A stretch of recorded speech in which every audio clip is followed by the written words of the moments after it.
Equatorial Guinea recently hosted the 9th annual Leon H. Sullivan Foundation Summit. The summit, named after the late American civil rights leader, was held in collaboration with the nation's president, Teodoro, Obiang, Nguema, Mbasogo.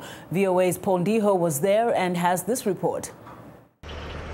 Equatorial Guinea is a small country composed of a mainland portion plus 5 islands. It's one of the smallest on the African continent. Equatorial Guinea has experienced rapid economic growth due to the discovery of offshore oil reserves, and in the last decades has become Sub-Saharan Africa's third largest oil exporter. Last week, the country hosted the Leon H. Sullivan Foundation Summit in the $1 billion Sipopo Conference Center outside of the capital of Malabo. Hope Masters, president and CEO of the Leon H. Sullivan Foundation, led the group of more than 300 delegates from the United States, the Caribbean, and Africans in the diaspora. But we come back home possessing souls that never forgot you, and we come back home after centuries of trying to find the bridge that would carry us over. And today, we arrive back home, crossing over the bridge my father laid, called the Leon H. Sullivan Summit, and our legacy and the legacy of the African diaspora continues.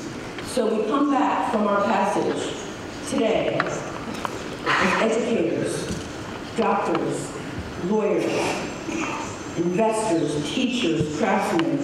Some of us just wandered back here because we had no place else to go, but you know you can always come home. Equatorial Guinea's longtime leader, Teodoro Obiang Nguema, officially opened the summit and said that he was proud to host the Leon H. Sullivan Summit because the foundation empowers underprivileged people worldwide by promoting the principles of self-help and social responsibility.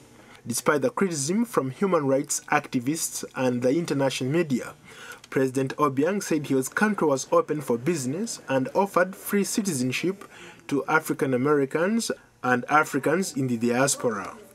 Former Ghanaian president who chairs the board of the Leon H. Sullivan Foundation noted that this year's theme, Africa Rising, should not just refer to nations and the continent, but more importantly, it must be invested in the African citizenry to attain commanding heights in all that the people do.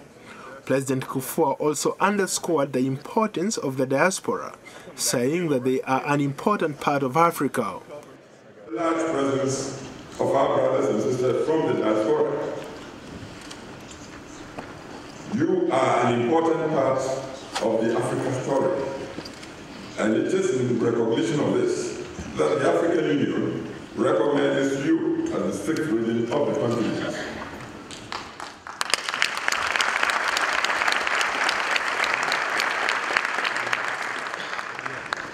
Even as Africa calls for partnerships with the outside world, I urge you to look back to your mother continent and bring your enormous amount of talent and expertise to help in its development.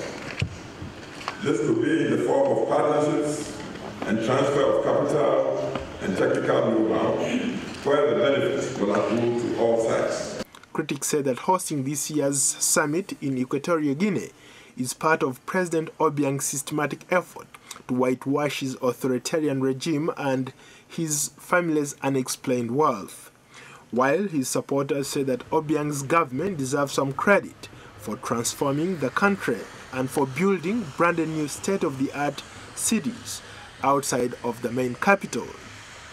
Paul Ndiho reporting from Sipopo City in Equatorial Guinea.